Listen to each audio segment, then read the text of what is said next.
Tapos yun sa mga kababayan ko, yun nga patuloy lang yung pagdasal natin. Huwag natin kalimutan kumain at matulog.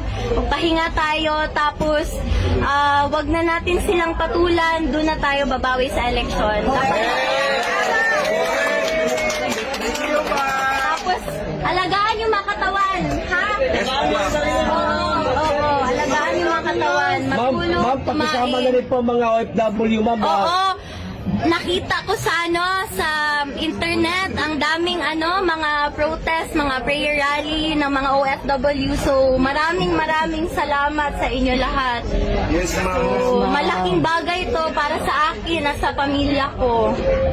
Kasi wala kaming hinihingi, yung dasal nyo lang, yun lang, okay na kami dun. Dasal at suporta, yun lang talaga. Mag-vitamins kayo ha, may vitamins dito. Maraming salamat sa vitamins, ma'am. Oo. Hindi yan, yan, donation yan. Donation pala. Oo, salamat sa inyo.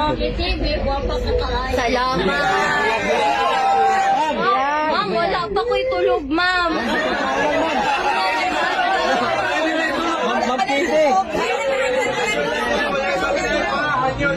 Kung na kayo akong diri kay dili man to ka skincare kay busy kayo ko ba, no? Ma'am, patinutagay lang, ma'am. Ma'am, patinutagay lang, ma'am. Doon sa paabutin mo, ma'am, oh.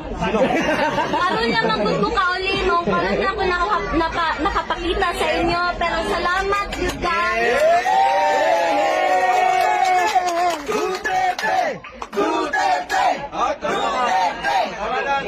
Dita mo undang ka, dita mo undang. Tungkol sa makauli siya. Ang gusto lang niya makauli sa Davao, kana ora yang gusto. Kahon.